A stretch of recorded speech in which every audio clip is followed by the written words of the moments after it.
reason that the majority of American people do not want it enforced and are resisting its enforcement.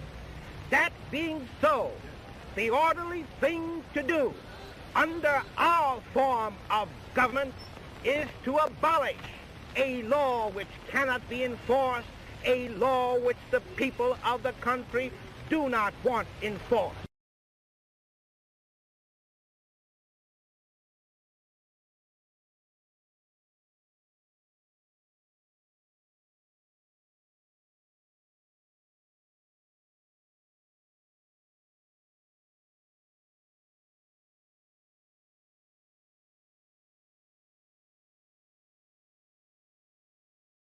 Prohibition cannot be enforced for the simple reason that the majority of American people do not want it enforced and are resisting its enforcement. That being so, the orderly thing to do under our form of government is to abolish a law which cannot be enforced, a law which the people of the country do not want enforced.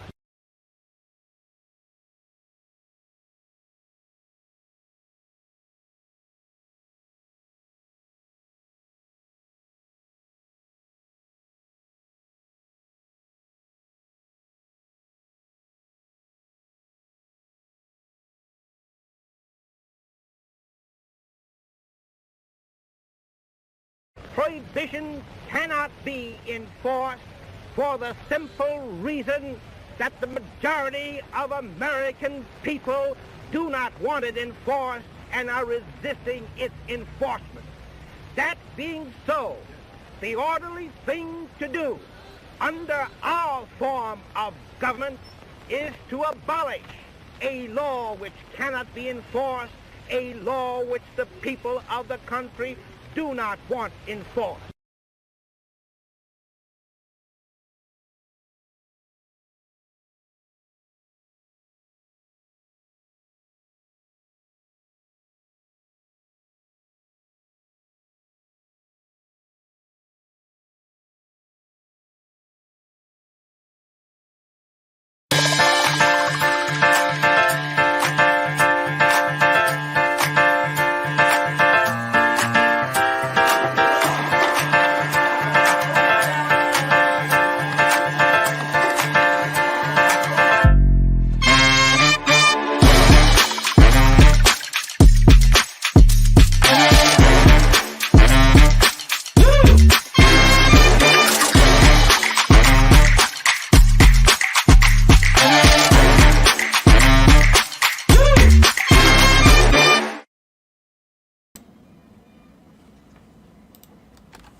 Kent. Oh, Kent, you are so muted. I cannot hear you. Am I Welcome, unmuted guys. now?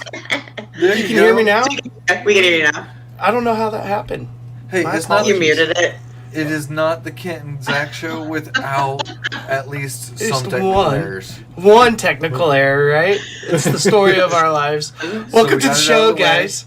Welcome to the show, recording live from KCDI Studios. This is the Kent and Zach show with Caitlyn Guthrie, blasting anyone who makes us angry. We bring critical thinking, skepticism, and ridicule to anything that makes the news our purview. It's political, it's skeptical, it's triggering, and we are not holding anything back. It is definitely Troy Unruh's fault for all of the technical difficulties, and for that, we have a Mimi of the day. I'm your host, Kit Williams, along with host Caitlyn Guthrie. Which way? That way. And Zach Worf, thanks for joining the show. Welcome back. Whip. Yeah, if you've joined us before, thank you for your time and feedback. And welcome if you're new here. Be sure to like and follow, subscribe, share, and let us know your thoughts as we carry on. Preferably in the form of as many comments and reacts to other comments as you can. Facebook always does a major crackdown on visibility during election cycles, so we don't mind if you sad or angry face us either. If you want to keep seeing us on your timeline, interaction is key. What's up, guys? I'm ready to do it again. Season finale. A season. Ow! We did a whole season of this. It was a season. I don't do anything Did anyone thunk it? consistently enough. Like, ADHD doesn't allow me to do anything for that long of a time, and we've done a whole season of this. Welcome to the show, guys. I'm the Zach Man. I'm uncensored. I'm unapologetic. I will not apologize for being unapologetic. Don't ask.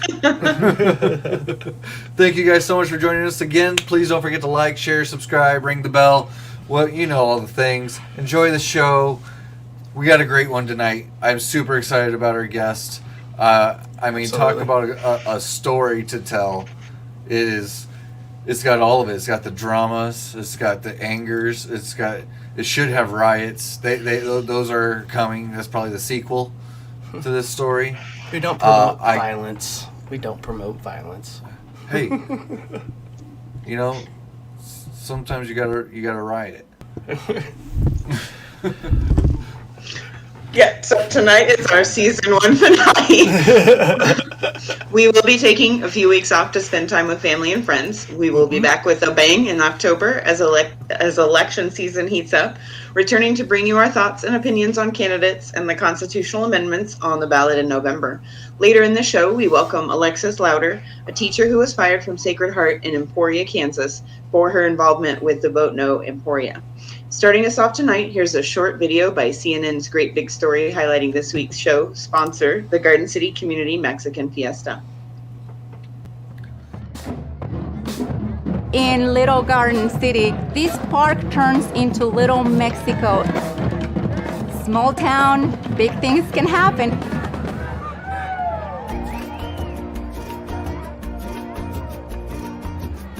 In the heart of America, a community has come together for 90 years to celebrate their heritage. Viva Mexico! Since 1926, members of Garden City, Kansas have rallied together for Mexico's Independence Day to honor where they came from and celebrate where they're going. Modelo stands with those who work together.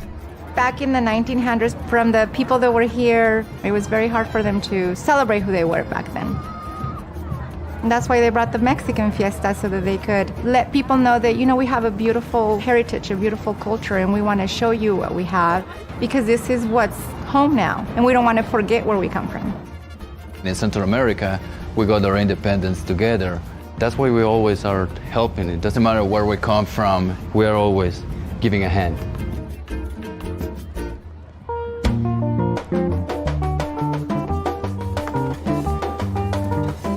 Cuando nosotros trabajamos, estamos todos juntos en armonía, que es lo mejor que se puede hacer. Sí, es bien importante trabajar duro. Es bien importante celebrarlos para que nuestros hijos nunca se olviden del origen de donde vienen. Para eso es, para ayudar a revivir las raíces del lugar donde venimos nosotros. Buenas tardes, mi nombre es Angélica Castillo Chapo, soy la presidente de la fiesta. Un aplauso para mí. One of the hardest moments in my life for me was when we first moved to the United States from Mexico, because you leave everything behind. The pride of, wow, I came here not knowing a word of English to I'm actually organizing a whole event. I am one of those people that actually brings thousands and thousands of people together that come from everywhere. Back then, they first started a small little fiesta to what it is now. It's just amazing to see that. It's important to celebrate who you are, not to be ashamed of who you are, but also to contribute to your community and not be anybody, but be somebody.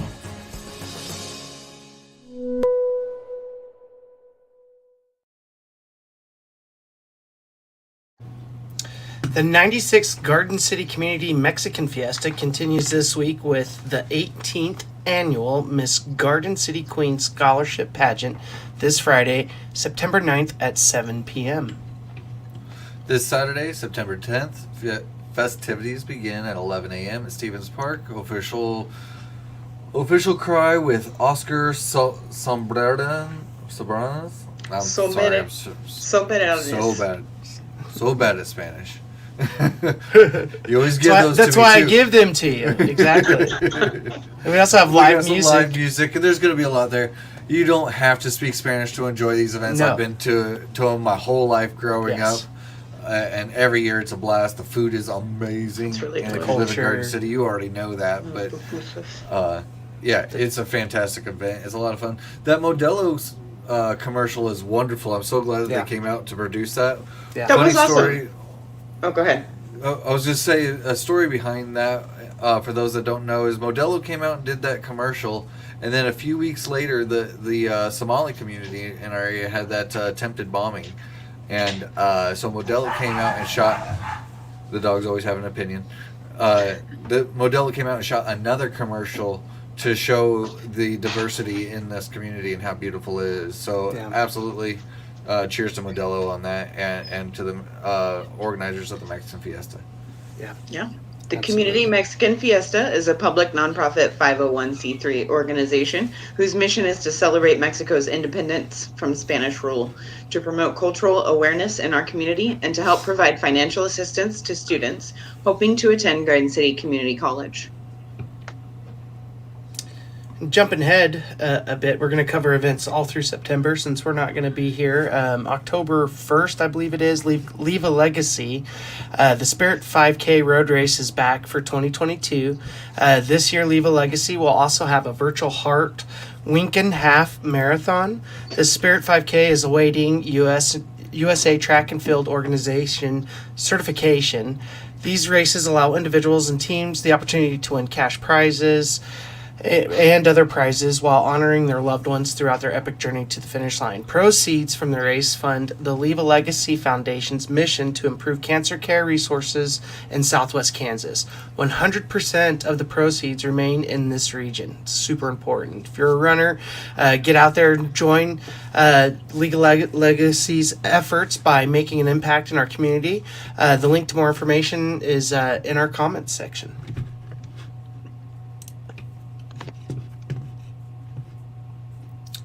So Zach's muted. He did the same thing I did earlier, which is absolutely hilarious. I muted because of the dogs, and then of course it was my turn.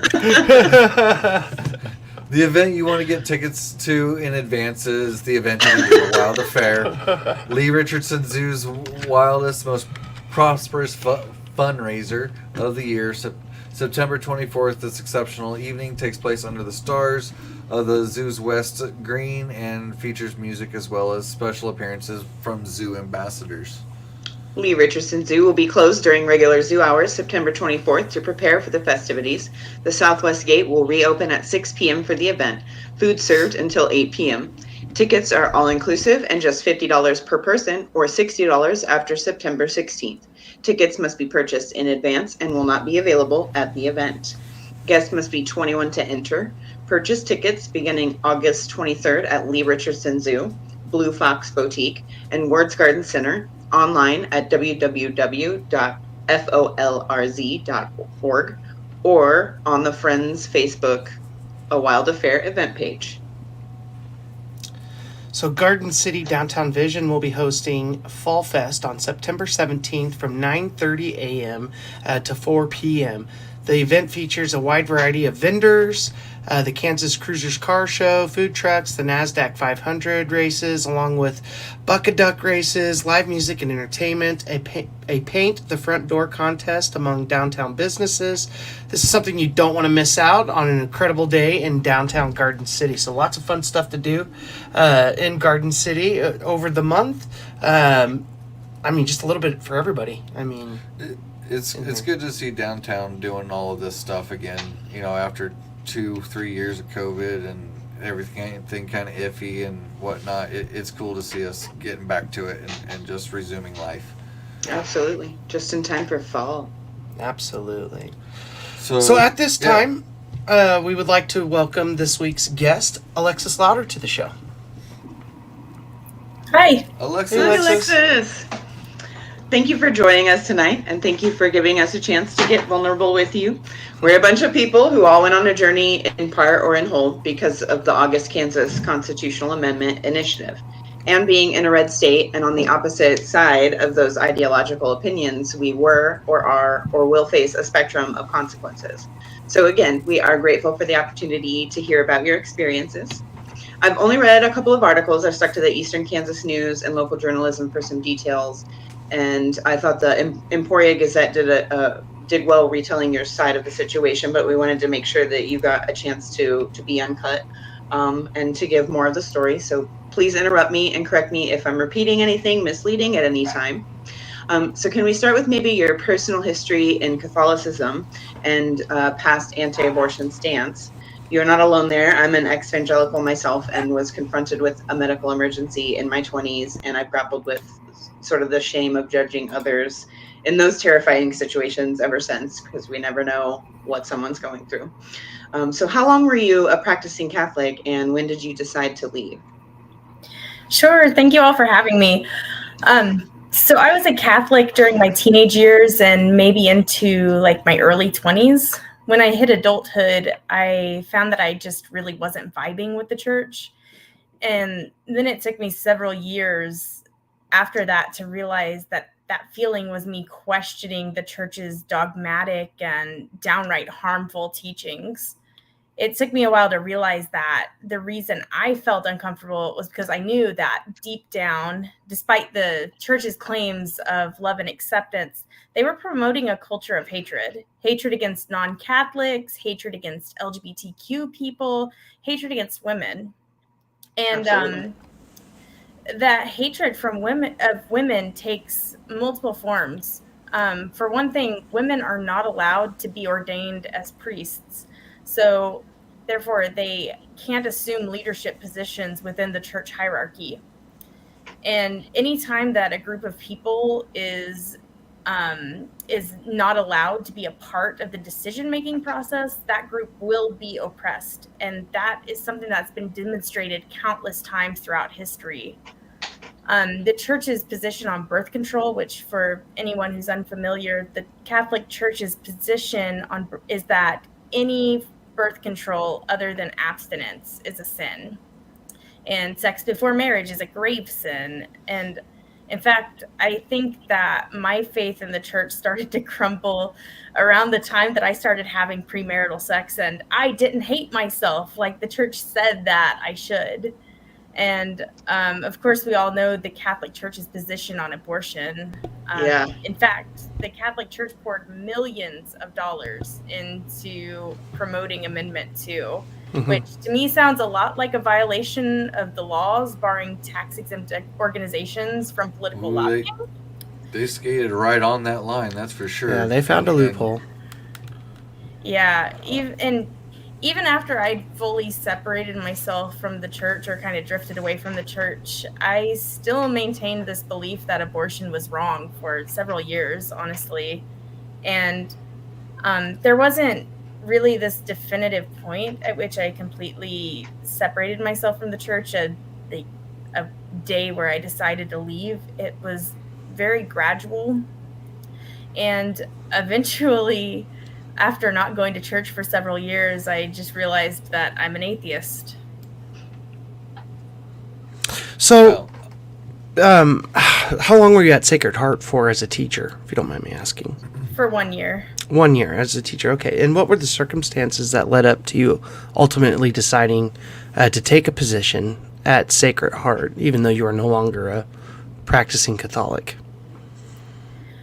Well, my spouse and I moved back to Emporia in 2021 last year. I'd been teaching at a community college down in southeast Kansas, and they decided not to renew my contract and the contracts of a bunch of other faculty members, which it was a real mess. But anyway, we moved back to Emporia to be closer to his family, and I needed a job.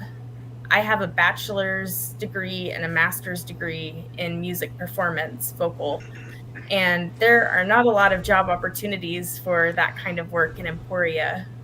I also don't have the certification to teach in public K-12 schools.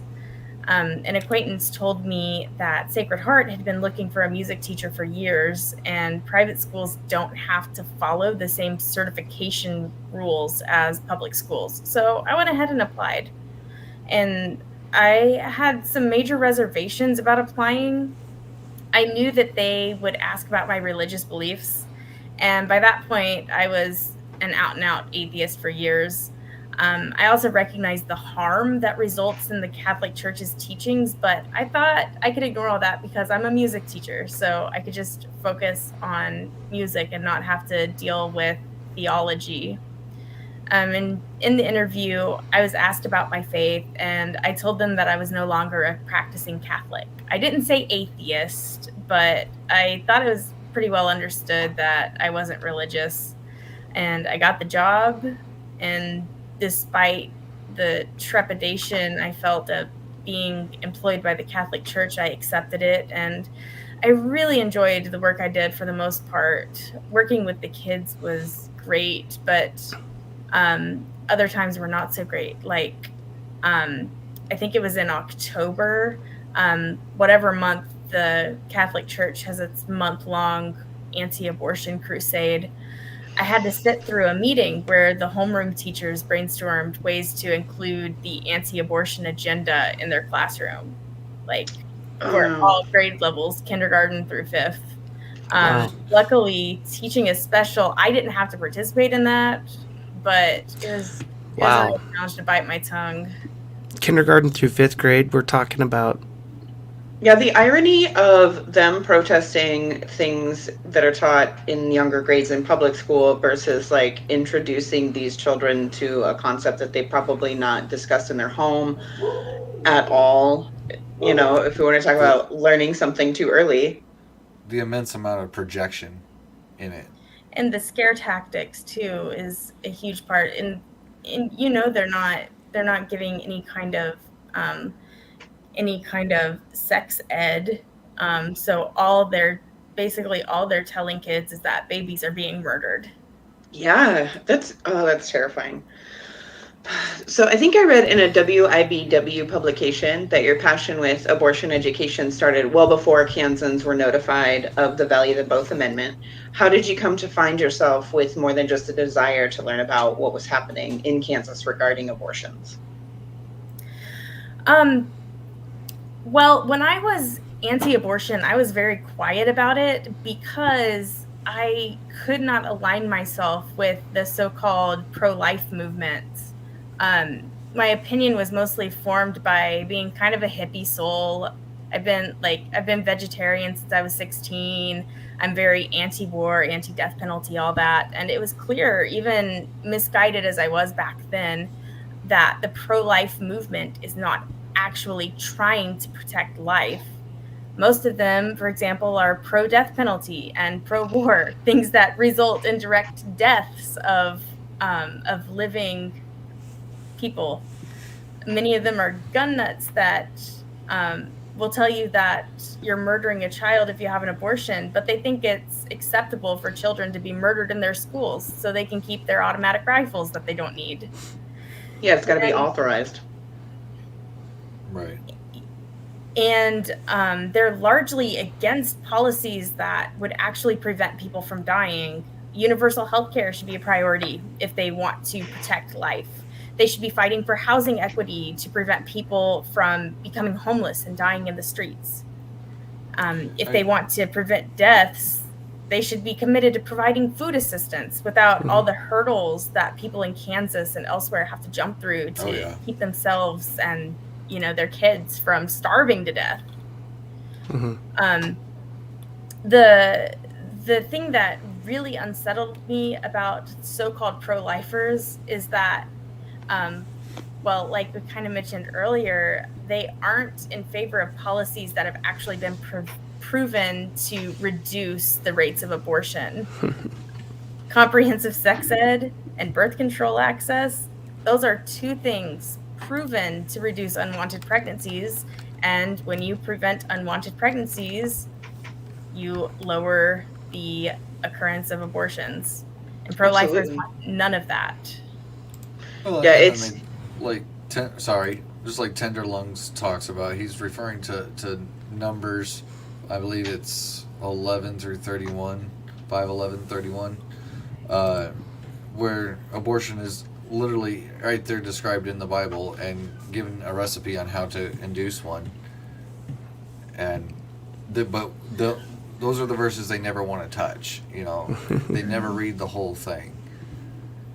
I mean, and it's the same with, their citation of Leviticus to be homophobic when they're, out eating lobster and wearing shirts made of two materials.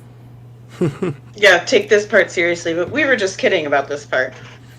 What always gets me when you're talking to an atheist is their general understanding of the Bible. I grew up in the church, and Zach did not. And Zach is an atheist, and he knows more scripture than I ever could. And it just blows my mind because, he didn't go. I did. Scripture is really what directed me toward my ideal, because I'm kind of in the middle of everybody there, like universalist spiritually, but not attached to a church anywhere, and certainly like actually reading and ingesting the scripture that I had known and sort of turning it into a voice that was much more familiar with me instead of like an ethereal type of situation, and it continued to push me into, I guess, more grounded understanding of certainly humanity. Yeah. In the least, So, Alexis, what was it like, and specifically, what kind of turmoil or process did you go through in order to be involved in, and certainly the leadership of Vote No in Emporia, Kansas?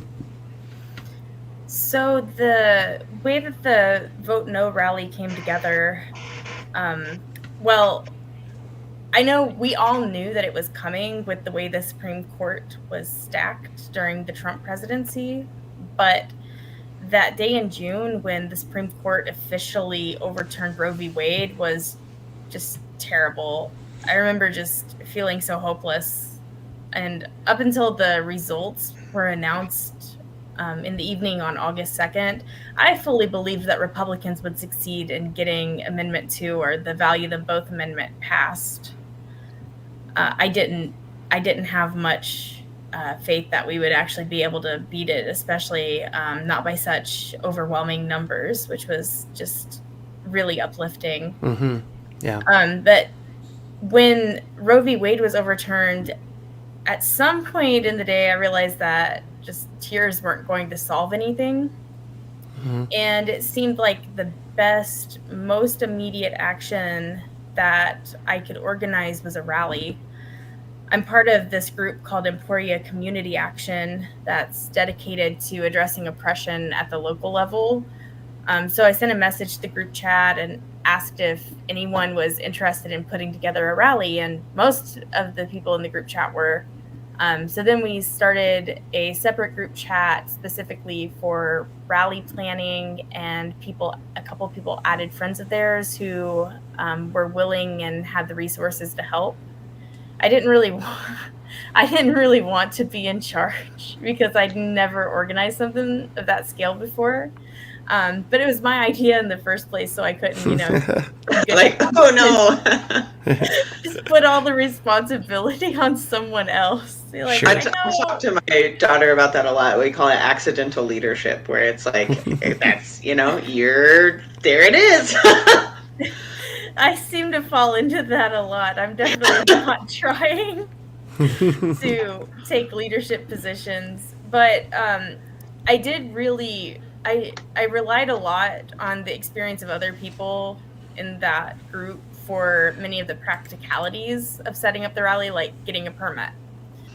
Absolutely. And knowing that, I knew that I could face retaliation at work. And so the rally was mostly promoted through ECA's Facebook page. But when the media began to cover the event, they naturally wanted to speak to someone kind of at the helm of things. And I wasn't going to hide my involvement after putting this much work into it, and honestly, just being loudly and proudly pro-abortion in this day and age is really important to fighting the narrative of the anti-abortion movement. So it kind of fell on me to discuss things with media, and I was interviewed by several outlets. And the day that the Emporia Gazette published their story, and I can't remember who all else published theirs. It was the Monday after the rally. that same day that the article came out, I got a voicemail from the principal at Sacred Heart where I was called in for a meeting the next day. No details were given, but I mean, I knew exactly what was going on. Wow. And then instead of just outright firing me, they dragged it on. They made me have a hearing the next week. So when I went to that meeting, I was just notified that I had to a hearing? Like they took you to court? Kind of. That's an option? Probably all the church officials. I'm assuming the preacher or pastor or reverend or priest, whatever they're called. Yeah, the priest Cardinals, wasn't there. bishops. It was a panel of people within the archdiocese education system. So like a superintendent, a teacher from another school within. They brought people in. Mm-hmm. So the Catholics literally drag everything out: weddings, funerals, firings. You can't just fire you. Oh my goodness! Wow. Purgatory. No, it's if just purgatory's it's not real, weird. they're gonna make it real. As an outsider looking into it, I've never understood the ritualistic nature of everything. But that does kind of lead up to catching up to everything that led up to your termination, which is the story that you've talked about repeatedly, I'm sure. Well, focus in on the parts that the media explicitly left out. Like they sent you an email, right, that explicitly stated the reason for your termination, and were you aware that your job was in jeopardy to participate in all of this? I mean, they made you go through a hearing. What? Well, yeah, I'm sorry. Go ahead. Please tell it. Well, like I said before, like I knew going into planning the rally that I could very well lose my job, and I've got to say that I'm lucky enough to be I was teaching part-time. I've got a spouse with a job that pays decently, so I knew we would be all right if I lost my job, and it was a calculated risk, and I know a lot of people don't have the privilege of getting to speak out. But you had the power. Facing the repercussions. Yeah. So you had the responsibility. Yeah, and that's another thing, using privilege for, there are ways that privilege can be utilized to fight for the greater good and all that. Sure. So I knew going in that I might lose my job, but I really hit that point where I'd rather be on the right side of the issue than just be a silent participant as human rights are actively stripped away. That being said, I was a nervous wreck the entire time. That whole week and a half, that whole week of waiting, and before the initial meeting when I was told about the hearing. And when I got the call, I knew that I did the right thing. I knew the Catholic Church sucks, and in some ways getting fired might not be all that bad. But I was so nervous between getting the call on Monday and the meeting on Tuesday. And the one comfort that I really had was that everything would be out in the open, and since I wasn't going to back down, I would be fired. And I just kept telling myself, it'll be over. They'll fire me and it will be over. But then instead of firing, they told me that I had to come to have a hearing, which they scheduled for the following week. So another week of that back and forth between acceptance and anxiety.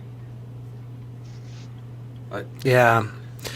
It's crazy, that story of retaliation. It burns deep with me too. I have had other live streams that I've been on where, I've been pretty vocal about politics as they've changed and moved throughout, the last couple of years. It's been wild. And, as we said earlier, we live in blood red Kansas, and, there just isn't a lot of, fact shared thoughts. Everything went completely to the conspiracy theories side, or just propaganda all over, and nobody researches anything. So, here we were, loud and proud of our thoughts and views, and I had trouble at a job because people were calling saying, "Oh my God, I can't believe he supports masks. He's the devil," type of stuff going on. So I feel your pain with that, and even with this show here, the value of them both is what got us started. On this show, none of us were really doing anything. I had kind of said, I'm not going to be political anymore, and I'm just going to leave it alone, and yada, yada, yada, and then, we got to do something, and nobody's doing anything, so... I was specifically ignoring the topic, and because I already knew what I was going to be voting for.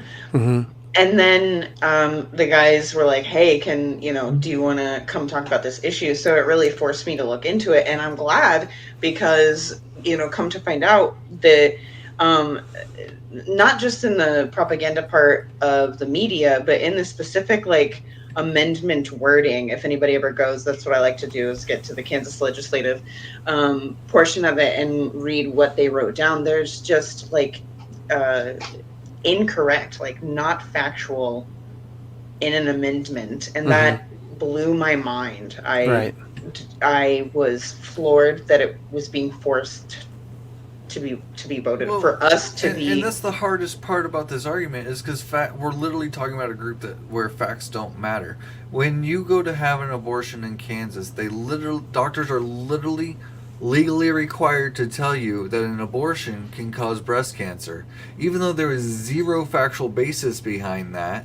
In fact, it can help prevent breast cancer to the extent that when you lactate, it increases your chances of developing breast cancer down the road. So by not having a baby, there's a counter argument to have it. But the point is, facts don't matter. It's all about the sentiment. It's just like Alexis mentioned earlier about homosexuals being mentioned in the Bible. That wasn't mentioned in the Bible until the 50s and 60s when they started amending it. And they started amending it because the original word they were using was pedophile. And there was a lot of issues with that in the churches, so we didn't want people getting mad at them. And then sometimes those words were used as masturbators. And well, we don't want people leaving church because they enjoy doing that, so we'll change the word to homosexual. And so again, facts don't matter when you make the rules. Yeah, I bet Flint water causes all kinds of things. I wouldn't put it up against our water here either. I don't know, things are changing there for sure. Alexis, can you describe the interaction around their discretion or direction for you to repent from your participation in Vote No? First of all, did they allude to maybe being able to keep your position if you did? Did you know it was a pomp and circumstance type thing? Oh, it was totally pomp and circumstance. Probably the kicker of the whole hearing was that the panel that handled the hearing was composed entirely of women. So I got to experience that fun little thing where women uphold the patriarchy. Oh no, I would have cried. Including the principal of Sacred Heart, who's a woman. But when I was informed of the hearing, one of the first things I asked was if I was allowed to bring someone. I really didn't feel comfortable being interrogated by these people without somebody there to support me, if only just for my nerves. And the answer was no. No one was allowed to accompany me, which just sends all kinds of red flags. And with the pomp and circumstance, they really tried to maintain this appearance of neutrality in ways that were just a thin veneer for the quiet intimidation of being punished for going against the church's teachings. For one, the hearing was held in a different Catholic church in town instead of at the school. They also really tried to sell this hearing as an opportunity for me to defend myself, defend my job. And another thing that was really funny, the word abortion was never once used by either the principal in our meeting the week before or by the hearing panel, and I thought that was really interesting. It was always, you held a vote no rally, and that goes against the church's teachings, without actually saying what that meant, without actually addressing the root cause of the whole disagreement. Since I wasn't allowed to. So do you argue in that circumstance and debate theology, or do you just okay, whatever, move on? Yeah, I didn't. There wasn't really any discussion of theology. They just kind of asked if I did it, and I was like, yeah, and I'll heckin' do it again. Love it. And since I wasn't allowed to bring a witness with me, I made it really clear at the beginning that I was recording the conversation. And the lady that was in charge of the hearing got really upset. And she was like, we don't do that. The hearing is over in that case. And then she went out in the hall to call the archdiocese lawyer, who told her that I was within my rights because you have the right to record conversations in Kansas. You didn't even have to tell them you were recording. Yeah, but if it goes to court, they really frown on sneaky recordings. So, but legally in Kansas, only one party has to know the recording. So, right. But it was nice of you to let them know that you were recording. And and when she finished her conversation with their lawyer, she came back and had another of the panel members do their own recording. Yeah. Fair enough. And I can't really remember what all was said during the hearing, unless I want to go listen to the recording, which I don't. Yeah, I feel you there. It's all just kind of a blur with all the anxiety I was feeling. But I made it clear that I stood by my actions, and I remember one of them asking me if what I had planned to tell my students if they heard about the rally or saw it in the news and asked about it. And I responded that I would redirect their attention back to music, which anyone who teaches children knows you have to do that a lot. Anytime that they get off topic, they want to know about your personal life. You always have to redirect children back to whatever you're trying to get them to do. There were a lot of loaded questions about how I could separate my work life from my personal life, which apparently is a no-no. If you work for a Catholic school, they believe that you are obligated to represent the church at all times, on and off the clock. And I believe in a firm separation of work and personal life. Absolutely. Yeah. Wow. So if some years down the line, some of your students from last year, which doesn't seem improbable, they're capable little geniuses, if they happen upon this interview, what message would you like to impart to them? Well, I really hope they're still enjoying music and exploring their creativity. I hope they didn't stop pursuing music. And I'd want them to know that I'm sorry for quietly participating in their brainwashing by staying silent for that year. Not that it would have really done a lot of good to try to change anything. I'd encourage them to think for themselves and to not believe everything that the church or any other institution tells them.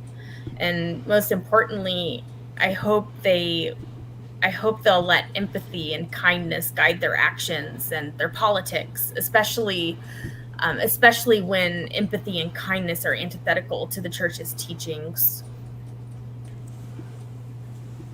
Yeah. Goodness. Tenderlands with another banger.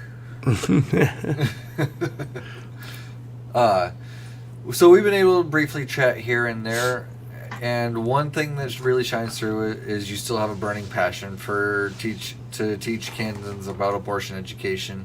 Have you gained any wisdom through this entire situation? Did you learn anything new about yourself? Well, I was already a supporter of abortion rights when I took the job, and through DSA, which is the Democratic Socialists of America, which I'm a member of, I had already formed some connections with the Kansas Abortion Fund, who I try to raise money for whenever I can. So, to anyone who's listening, please go to kansasabortionfund.org. Make a donation. This is an organization that they help low-income Kansans cover the cost of their abortion because, unfortunately, there is a gap. There are gaps in abortion access because of financial barriers, especially with the 24-hour waiting period. We only have 4 clinics in the state, and they are in the Kansas City area and Wichita. So, especially people from Western Kansas, a lot of times have to stay overnight to get an abortion, which is completely unnecessary. And so there are costs of traveling and childcare, and the Kansas Abortion Fund helps kind of overcome those obstacles. And the big thing that I came out of this whole ordeal with is probably just more energy and enthusiasm for supporting abortion rights in Kansas. Now that I don't have to hide myself from my employer, which was the case before, I would really love to become more involved in the fight to expand abortion access in our state, because there's a lot of work that comes after defeating the amendments. Republicans are not going to let the issue go. They're not going to see the results. There are some of them that refuse to accept the results and, with demanding the recounts. And when that guy's so weird. Oh my gosh. When they finally have to accept that they can't go further with the recounts, they're not going to just be like, oh, well, everyone spoke, I guess we have to leave abortion alone. There are going to be continued attacks. And they have even both has promised to money. Yeah, and we have 2 more amendment votes coming up in November that we need to watch out for, and we'll be back to talk more about that later. But I'm really hoping now that, the public has, within a resounding no, that it was an astronomical number, like you said, that voted no in the state of Kansas, that legislators wise up a little bit and they don't put this at us every election cycle, because they can, and that's not something that we want. Everything's falling apart here. Until we get rid of that supermajority, which Kansas Democrats are ranked choice voting. Yes, we need ranked choice voting. Oh, yeah, we've had discussions about it here. We're still, as a team, a little out on it yet. We want to see some more results, more evidence-based stuff. But it is very interesting. And what it did in Alaska was very intriguing as well. So we're keeping an eye on that, and that's something that we're going to be talking about on the show quite a bit, and other ways that we can change our voting styles as well. A lot of people, especially out here in Western Kansas, just don't vote. They don't feel represented anywhere, local, state, or national level. So, voting's so important. Yeah, we've got judges coming up. We the do. Sheriff's election comes up. Yeah. And in about half of Kansas's counties, there's not even a county Democratic Party. They're not even trying to do any organizing in mostly Western Kansas. Boy, I don't know if you've ever seen the show before, but I do a bit called Superman, and I could do a very long bit on Superman and the Kansas Democratic Party. Yeah, Zach has been involved before. We don't give, they don't show us much love out here. We don't show them much love back. I will say, Go ahead. I will say that Democrats are trying harder at the national and I think at the state level too. They're trying harder to push that. A few years ago, a lot of Democrats were still sitting on their hands on whether they even supported abortion, because they care more about attracting middle of the road moderates that maybe haven't decided whether to lean Democrat or lean Republican. So they keep taking steps to the right to try to cater to this demographic instead of embracing progressives. Yes, which is so weird because the two largest voting populations are people that are younger than we are. So the ones who are just getting into the age of voting, Gen Z millennials, and then Latin voters. And so neither of the parties, as far as I know, are really focusing in on that kind of representation or even asking us questions about what should be happening. It's bizarre to watch. It has been. Also, I was very much an enthusiastic Democrat until I learned that a progressive like Bernie is never going to be allowed. It's just the Democratic Party made it extremely clear that they're never going to let that happen. And that's why I left the party myself. And it seems like that they are trying to cater towards, 20% is Republican, 20% is Democrat, and then everybody else is in the middle somewhere. And they're not trying to pull anybody from the middle. They're trying to pull people from that Republican side to re-register on their side. And that's not which occurs in Kansas. To the left. Yeah, because of the closed primaries, we do that. These people over here do that all the time to make sure that we're inside the ballot issues, or at least I just moved out of a township, and so when you have something, when you have a population that is that small, those votes can directly affect where you're living. So Alexis, what is next for you? You have some opportunity here, a little bit of freedom maybe. What would you like to see yourself doing in 5 years? Before 10 you years? reach a firm decision on that, Garden City could desperately use a music teacher. Absolutely. I was going to bring that Just up. throwing it out there. In K through 12, I hope to go back to teaching at the college level. It was fun to work with the little ones, but the most immediate thing in my future is finishing the last leg of my PhD program, working on a PhD in musicology, starting my dissertation. In my research for since I was an undergrad, my research has been focused on composers who are women and or people of color. And my dissertation is going to be on Florence Price, who is a pioneer. She was the first Black woman to have a symphony performed by a major American orchestra, and her music's just great.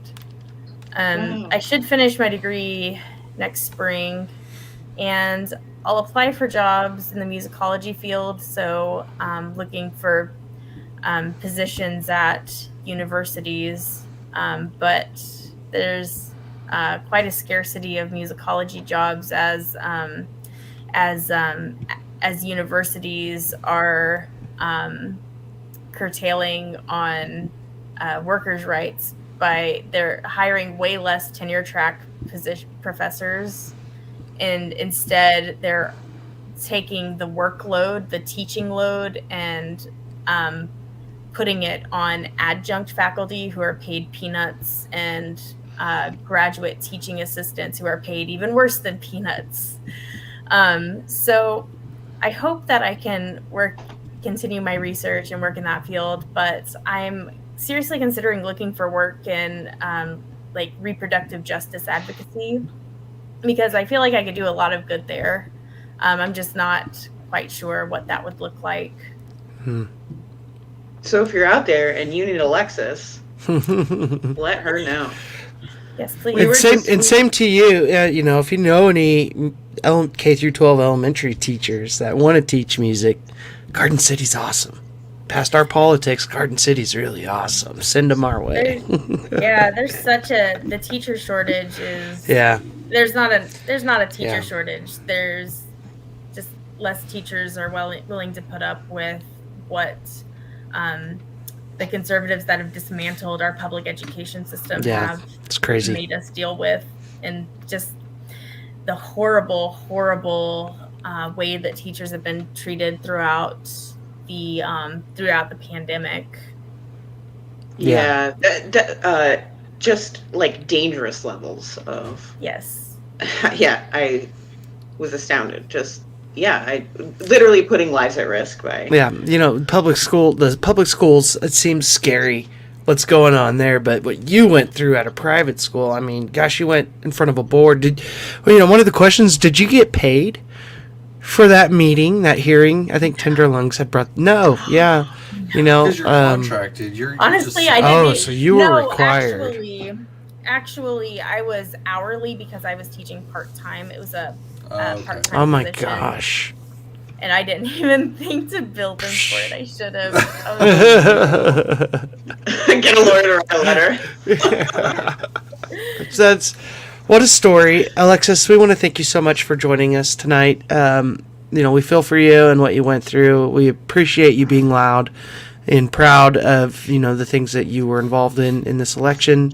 We wish you the best of luck in the future, and we hopefully some of the things that you're working on and involved in. Like I said, we don't get a lot out here in Western Kansas. So if you got stuff going on out in Emporia that you think is cool, reach out to us. We'd love to have you on the show in the future to talk about those things, and other ways maybe our community can get involved as well. Yeah, cool. Thank you for having me. If you couldn't gather from me, I took my religion in a different way and get it from other things. And I think you very much represent the morals and values that I believe in. And that's, you had the power to do something. Yeah. You absolutely took responsibility to do it. And I think that's beautiful.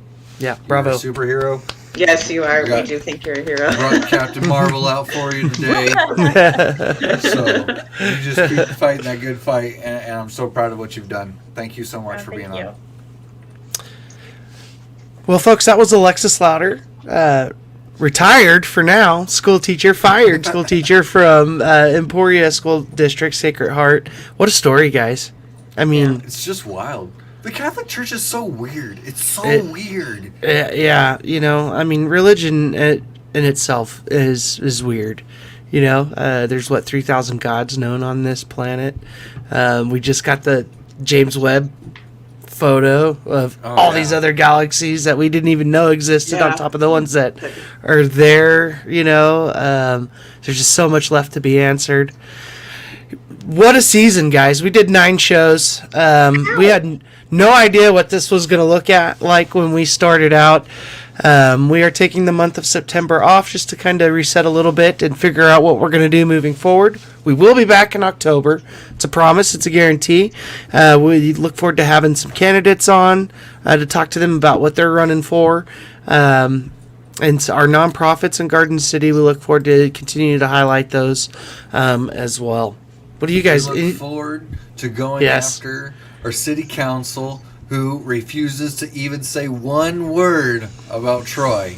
It's so irritating, and I am hide. Did you tell me to hide? Can't hide. They can't hide. No. Yeah. I've been telling Zach we gotta wait until we go after the other city council members, and we're unleashing the Kraken during the month of September. So even though we won't be here live talking to you, our Facebook page is going to be popping with those dank memes. Yeah, like send this us one. your memes if you've got them. Yeah, we really enjoy that. Keep reaching out to us, too, with your stories that you'd like to share. If you'd like someone to talk to. We're working on a few involving other nonprofits, believe it or not, in this town. But when we do investigative reporting, we have to have on the record sourcing. That's really important. So if you have reached out to us and told us your story, we appreciate you. We love you. And there's we're still working on them. And, hopefully here soon we'll have another story to expose more. All you got to do is to pick up a rock in Garden City and then find some corruption under it. It's a sad thing. Another dark corner. I keep hearing, the term, in New York City, everything's like a diamond heist. Theft and things. There's sophisticated crime. And here in Garden City, many people just do it right out in the open. And no one does Smash anything. and grab. Well, no one says anything. The only way to get into any elected office here is to be willing to be a part of that group. Yeah. So, we're going to talk about that group. Some of those people in it coming up on season 2 of With Caitlyn Guthrie, the Kent and Zach Show. Thanks for joining us, guys. Bye. Good night, true believers. Thwip, thwip. Well. Yeah, test. Better.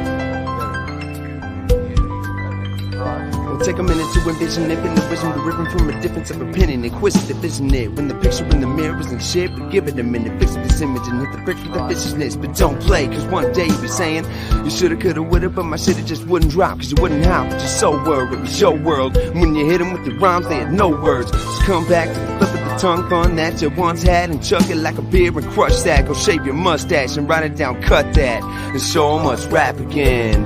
Oh, I'm getting tired of that. I don't know anymore what they call that. Getting so you know that something's missing.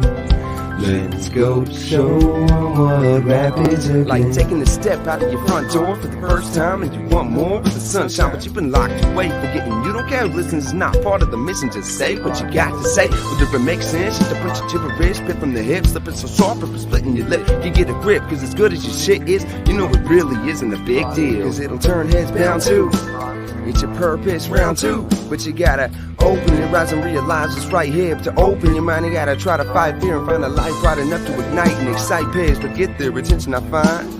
You gotta give them a big boom. You're the fuel, and I got my lighter right here. Oh, I'm getting tired of that. I don't know anymore what they call that. Getting so you know that something's missing. Let's go show 'em what rap is again.